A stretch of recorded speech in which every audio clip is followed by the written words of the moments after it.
Hoi hoi folks, good morning, good afternoon and good evening wherever you are in the world. My name's Sean, aka Uncle Frogface, and welcome to today's video.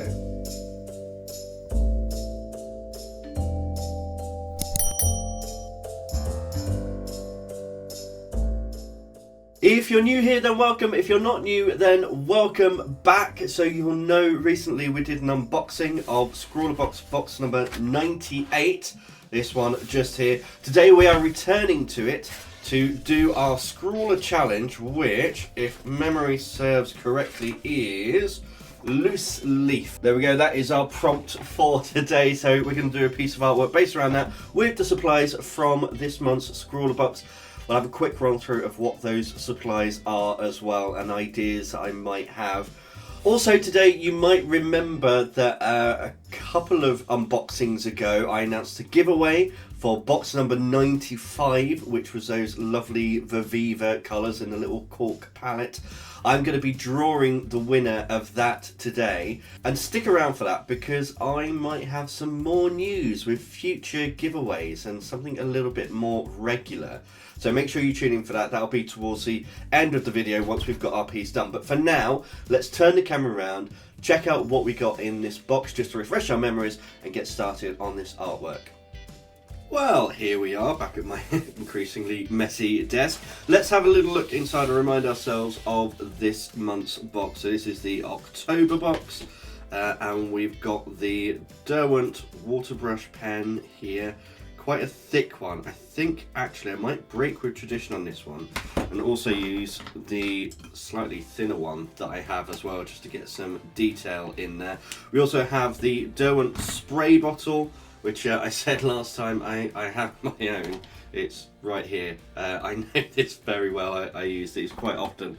There we've got that. We've got our palette, of course. And then the main thing is these Jackman's art materials. These are crystalline watercolors, and you can see the colors that are actually in here, not necessarily colors that come out, because this is a grey violet, but it looks very yellow in the pot. Interestingly, when you actually put it down on paper, it does disperse and you can see some of the yellow if you don't mix it properly. We also have our paper as well. So this is just a ScrawlrBox 300 GSM cold press watercolor paper.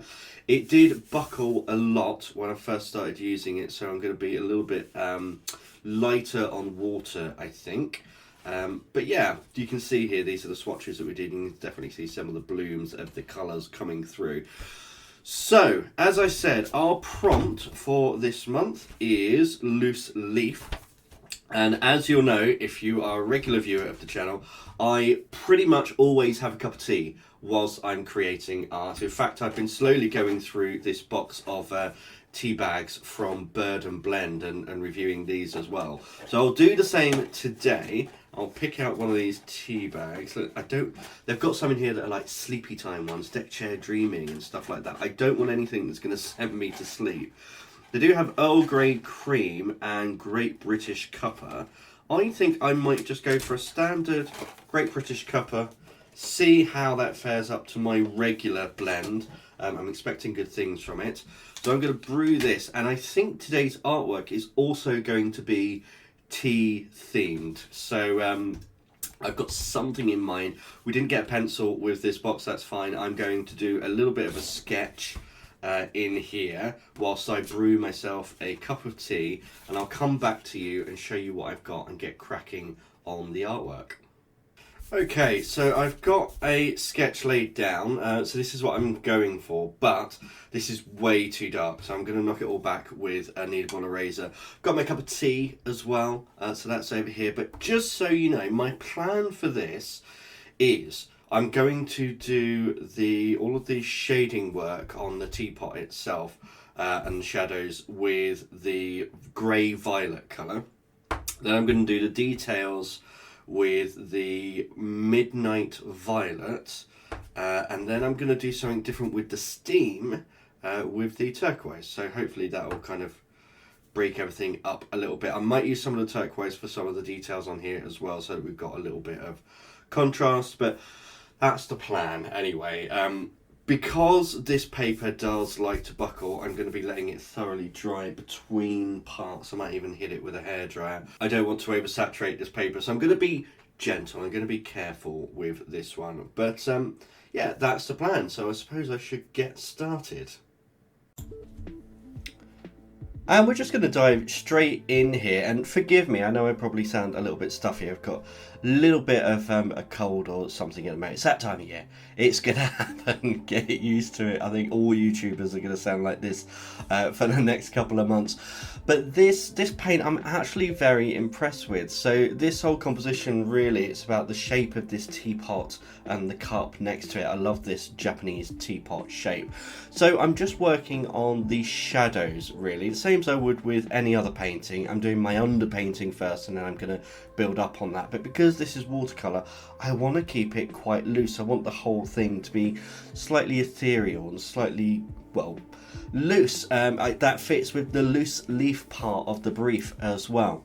With this particular tone, so this is the grey violet, with different levels of water you're actually getting different hue variety in it as well. So with more water it takes on a more of a yellowish tone, and with less it's more of a purplish tone, and then when it's somewhere in the middle it's kind of reddish, which I really like. It gives a lot of depth and variety to these shadows as I'm laying them down, and with very little effort from myself. Also, as I'm laying down each section and then letting it dry, unlike some cheaper watercolours, this is not lifting at all. It's almost working like an ink. You lay it down, let it dry, you can paint over the top and really build some lovely layer work as you go forward.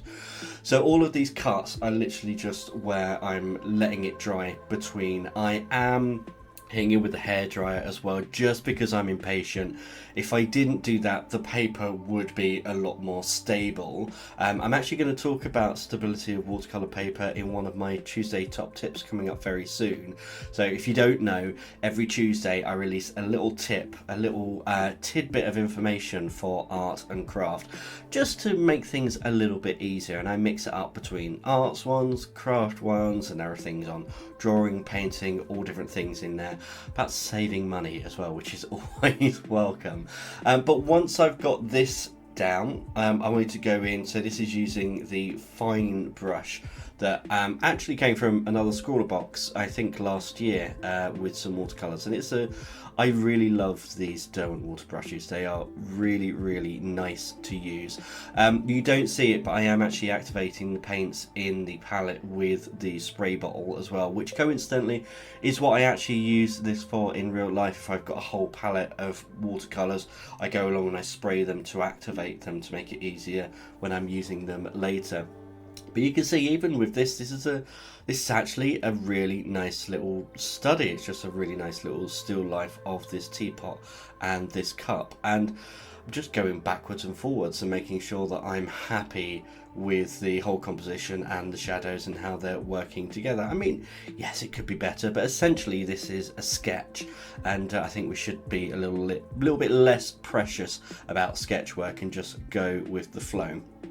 So now I want to put the pattern onto the teapot and the cup itself, and I wanted to go for this kind of jasmine-y cherry blossom thing. So I've got the branches here, and then just adding some very simple flowers, and I'm approaching this in exactly the same way as I have the rest of the picture. I'm laying a little bit down, letting it dry, coming in, building up on that. This purple as well is such a gorgeous colour, and I put not very many of these little granular sprinkles into the palette. You can just see in the bottom left there that once I've sprayed some water on it, you could actually add quite a lot of water and still get a very saturated colour. So err on the side of caution with these, because the pigment is very strong indeed. I actually ended up to water mine down.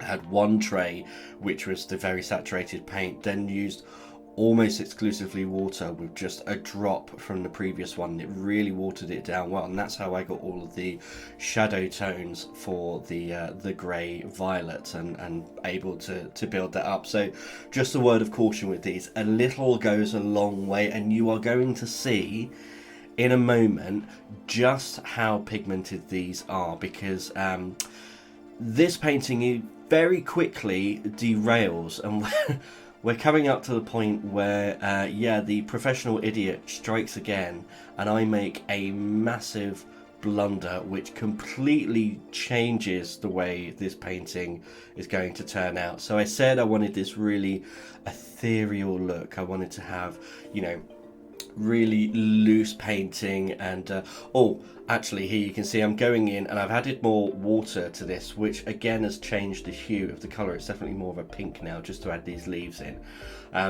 But yeah, we're about to change now from a lovely ethereal painting, a lovely nice little study, into something I wish wasn't the case. But this is a stark reminder that art doesn't always go the way you expect.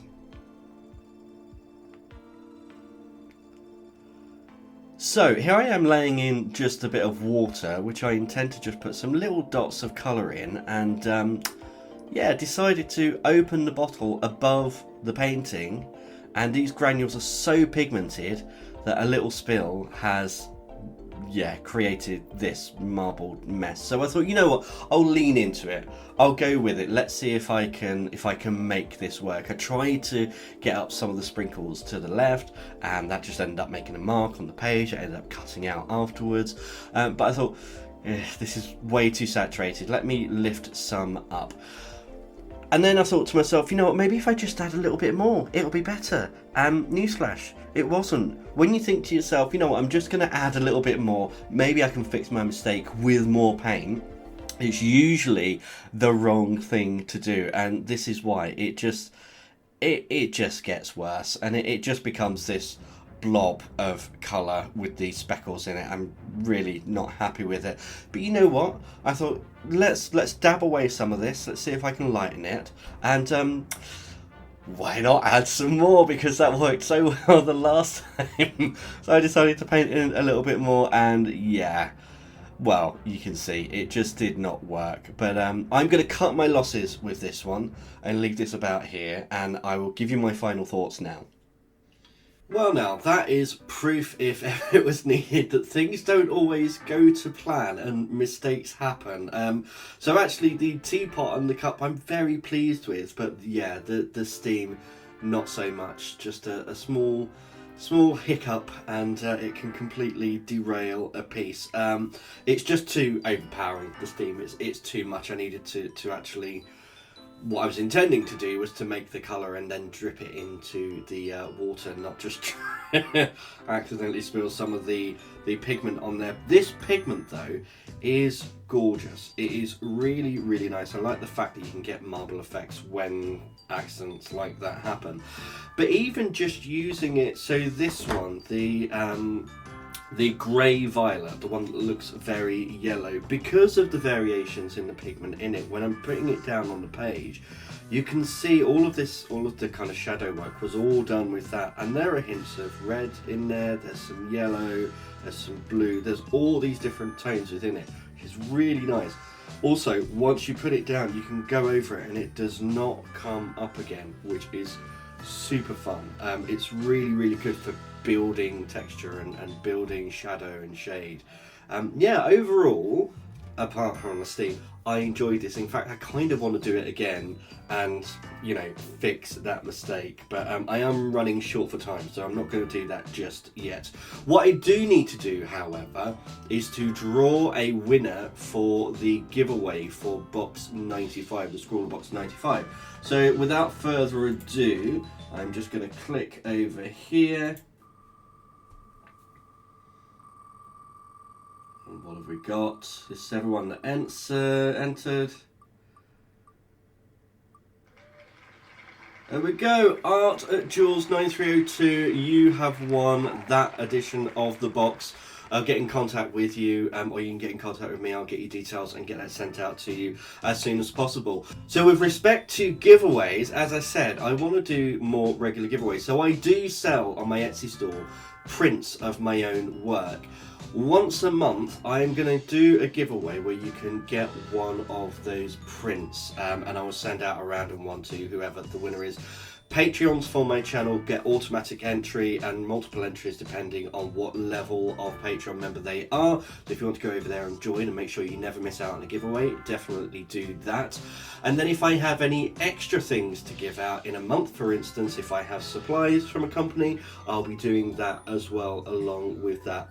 So once a month, one of my videos will be also hosting a giveaway. All you have to do is find that video and comment the word in that video for the giveaway, and that's it. You are entered in and you can win. It's open worldwide, it's all my own expense. I'll pay for the postage and everything, not a problem. So make sure you check that notification bell so you don't miss any videos in the future. Keep your eyes and ears peeled for the video with the giveaway, and who knows, you could win a print, maybe an original piece of artwork, and maybe some art supplies as well. Every month I'm going to be doing this. But for now, I'm going to leave this here. As I said earlier, you can probably hear I'm a little bit stuffy, so I'm going to go and chill out for the rest of the day. I kind of want to return to this at another point, so check out my Instagram if you want to see a more refined version of this. As always, I really hope you've enjoyed today's video, and until next time, goodbye.